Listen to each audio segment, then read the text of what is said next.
Hi guys, I'm here with Zachary from Albuquerque, New Mexico, and I've been waiting a long, long time to get Sinister Surfers on because I love hearing about how the Albuquerque scene is growing in terms of surf music. So welcome, Zachary. Yeah, thank you. Yeah, it's good to finally talk to you, man. Yeah, excellent, excellent. So, uh, we were we did kind of like a pre-interview, and there's some things going on with the band and in the scene, how you guys are all connected. Why don't we start with the origins of your band and then kind of get into what's happening right now? Yeah, for sure. Well, I kind of initially started the idea of like a Sinister Surfer project for a while. Initially, the name came from honestly just my Instagram name. I started in like 2019, and I just figured why not just make it into a band. So I've been writing a handful of songs over the last few years, and finally found the musicians to like play shows with, and they're really killer band members. Awesome, awesome. Now you were talking about the background of a lot of the musicians in the band. Why don't you talk about that? Yeah, for sure. Well, my good friend Bobby, he plays rhythm guitar and he's a really good singer. We love like the Beatles and a lot of old school rock and roll music. Um, but my bass player, Ollie, he's like in the death metal. He has his own project as well. And I have a really amazing keyboardist named Enrique. He plays in a couple other bands in Albuquerque, Just Velvet, also the Mango Cakes. Hmm. Then our drummer, Elijah, he's an amazing drummer. He kind of has like a punk rock background. And he plays in a band called Blotzenia that we actually played a show with a couple weeks ago. Nice. So he had like a double duty. Yeah, pretty much. In fact, he played that night with us and Blotzenia, and then Enrique played with Just Velvet. Wow. So I had two members who were doing double duty that night. Damn. Damn, Yeah, damn. but they're very talented musicians. So this we're approaching the end of November now. You said you're talking about some new music, and there'll be a link to your Bandcamp page that has your single on it, but you're gonna be putting the new music on there. But December's gonna be a pretty great month for you guys. Why don't you talk about that? Yeah, well, we just released a single. It's called Tropic Psychic. It's a pretty cool surf song, very like Doors influenced, little hints of like the Misfits, but yeah, we're playing a show next month, December 14th at Sister Bar in Albuquerque. We're playing with White Sands, Hula Ghost, and the Ouija Chords. So it's Nice. like an all surf show, pretty much. It's gonna be kind of Christmas themed too, so that's great as Oh, well. nice. I bet the Ouija chords will look pretty cool for the like kind of like adding the Christmas theme to their look and their aesthetic. Oh, for sure. Yeah, they're very kind of horror spooky kind of themed, but Yeah. imagine, yeah, they could definitely implement that. And they're an amazing band too. Yes. Yes, they are. And really nice guys. Yeah, totally. So like what is your go-to song? Like when I would write music, I would have one song or a few songs that would get me really pumped up. Not necessarily to influence me, but just to get me pumped Hmm? up in like musician mode when I was in a band. I mean, that's a really good question. So what kind of song kind of inspires me in a way? Yeah. Yeah. I mean, there's several. It really depends. If it had to be like a surf song, I mean, definitely Miserlou comes to mind, Baja. Rumble was a very important song to me, kind of growing up. Like that just kind of changed everything, finding out Link Ray, then of course Dick Dale and the Ventures. But if I had to choose a song that kind of gets me really pumped up and inspired, honestly, probably like a Led Zeppelin song, Rock and Roll. Like All it's right. just a kick-ass song. Yeah, that was the actually the first Zeppelin song I ever heard, and It's like the top five, I think, for them. Oh, for sure. Yeah. I mean, it's a very fun song to play. We actually we played a Halloween show and we covered Led Zeppelin. Oh yeah? Yeah, every year in Albuquerque they have a night of the living cover bands Oh at the Launch nice. Pad. It's an awesome event. Last year we did Pink Floyd. I've done Nirvana. We've done Bon Jovi. I've done the Cramps. The Cramps show was probably one of my favorites, but yeah, this That year is sounds like spectacular. fun. Yeah, no, it's amazing. Everybody dresses up as the band members. So this year we were Led Zeppelin. I wore the dragon suit like Jimmy Page. So Yeah. yeah, it was awesome. I actually used a theremin too and got a violin bow. Oh Yeah, nice. so really try to go all out. But Well, how tough is a theremin to get used to playing? a lot of trial and error. I honestly don't know what the hell I'm doing. I just kind of experiment with it. But what I did was I hooked up like an analog delay pedal, Hmm. which is kind of like an Echoplex. It's Bell Epoch by Catalan Bread. So I used that to kind of get the crazy modulation delay, and then Yeah. I added like a fuzz and then a reverb pedal to it, just Okay. like give it some drive. Do you know who Night Chill is? I beg your pardon? Night Chill. They're Night like chill. their aesthetic is like Misfits inspired, and Night Chill was the song from Samhain, and Oh, they for sure. Yeah. they're from Canada. They named their band Night Chill, and Mhm. their theremin player Thea does like little videos on her socials of her playing it, and it's really like Lily Munster All right. That's type awesome. like she does like a little performance, she's like Mhm. she does that spooky thing. I'll check them out. Night Yeah, chill. Okay. yeah, she's on Instagram. She posts Let me write that down, actually. yeah, it's really, really, really cool. And I asked her Awesome. to do one for us, but they're like like a busy band. For sure. Oh, yeah. I can So imagine. yeah, they're but they're really cool. They're really cool. Um yeah, so is there anything you wanna you wanna talk about maybe that I haven't asked about, or do you have a question for me or For sure. Well, we have several songs that are already completed. We're planning on putting out a record next year. I'm projecting probably around like March. So we'll see. We already have like pretty much all the instruments tracked, the drums are tracked. Just kind of like those little nuances, mixing, but also getting the vocals right. right? So, and we have a handful of songs ready to go. My plan is just to like release a single pretty much each month leading Oh, up to it. nice. Yeah. So really stoked on the single that we just released, Tropic Psychic. And that's honestly what I intend for the actual full album to be. The title is Tropic Psychic. Nice.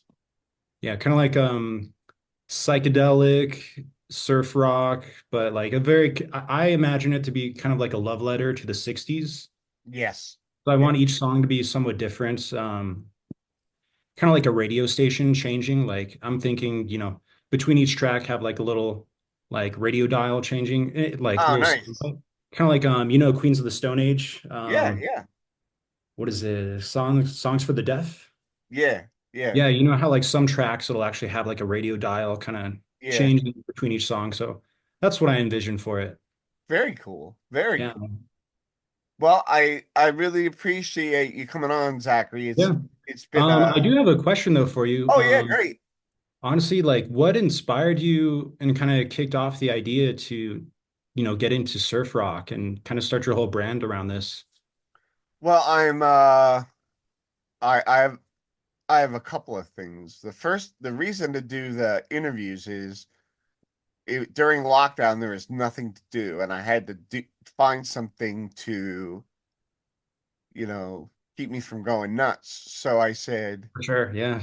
um, I wanted to interview three the three singers from the band all because they're my favorite band. Oh, all is great. Yeah. And so I got them. I got them all, and they're all really, really, really nice. That's awesome, man. And after that, um, Johnny from Missing Fink Mhm. started me sending me records to review.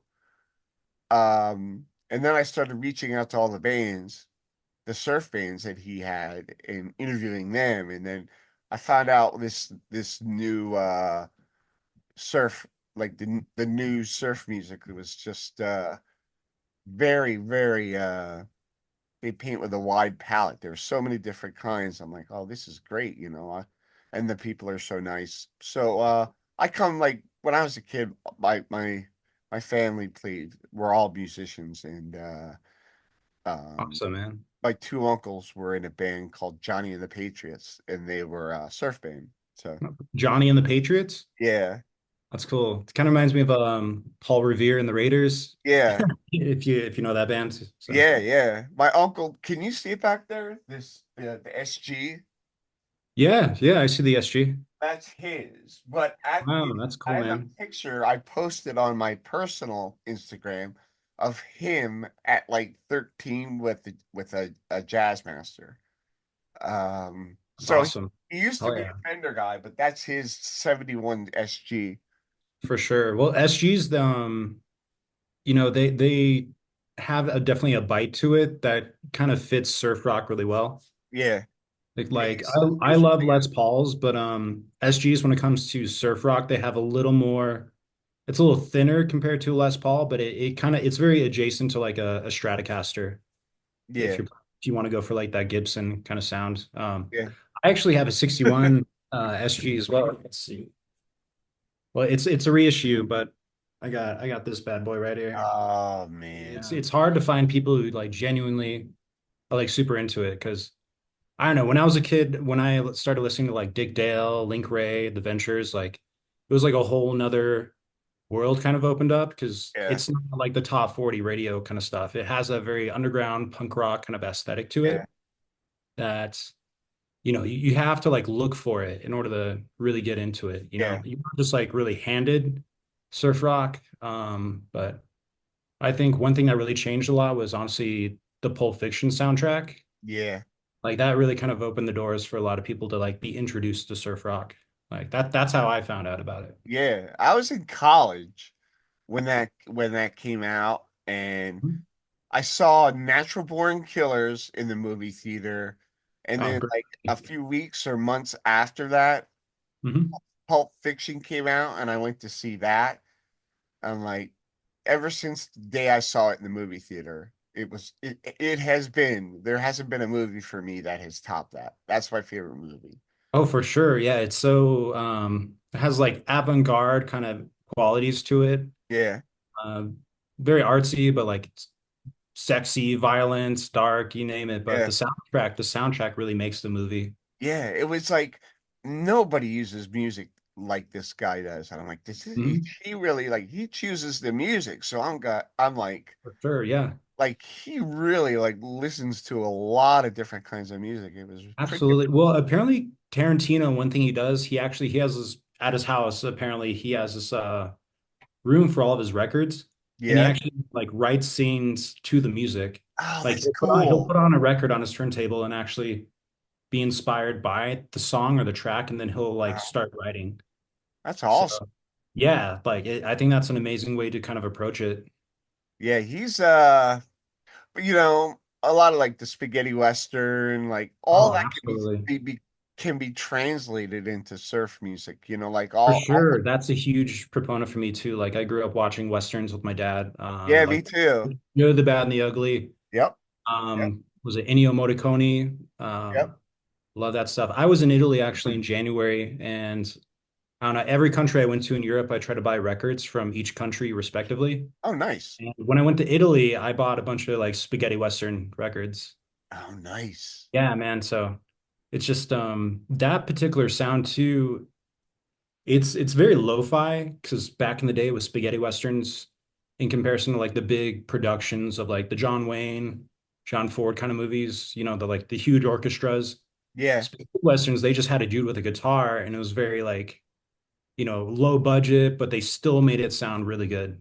yeah, Yeah, and it has that kind of like Stratocaster surf sound to it, and yep.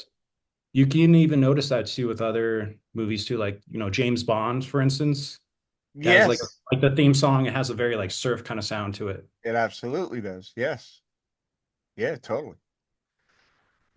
All right, man. Well, thank you so much. And I appreciate you having interest in like what interests me in surf music. You Yeah, know, absolutely, man. I wouldn't have done this for 4 years and do like 350 interviews of surf musicians if I didn't really enjoy it. So Absolutely. No, I love yeah, that, man. I really do appreciate everything you do. And, you know, um, I'm glad somebody's out there actually like, reaching out to bands who like surf music and like feel in congruence with that kind of sound and yeah. in alignment with other people who share the same interests. Because it's hard to find, man, honestly. Like, Oh yeah, there's a lot of great surf bands nowadays, but it's still, it kind of has that underground kind of vibe to it. yeah, So, it's great to just find people with those same interests. yeah. When you, it's hard for me to explain to people even what surf music is, and especially if it's a young person, then I have to say, "Do you ever see Pulp Fiction?" And they're like, "What's that?" And I'll be like, Oh, for sure, right? Yeah. now I'm at a loss if you don't even know what that is." Oh, for sure. I mean, honestly, I'll be like, have you seen The Endless Summer, like the surf documentary? Like Yeah, that changed a lot for me too. I saw that when I was pretty young, like 15 years ago. And that just like, I loved it. Just that 60s archival footage. yeah, And they did have some surf music too. I think a band called The Sandals. They did the yep, soundtrack for it. Yeah. yep. So it's good stuff. Nice, nice. Well, you have a great day, man, and thanks so much. Yeah, absolutely. Likewise, man. It was a pleasure talking to you.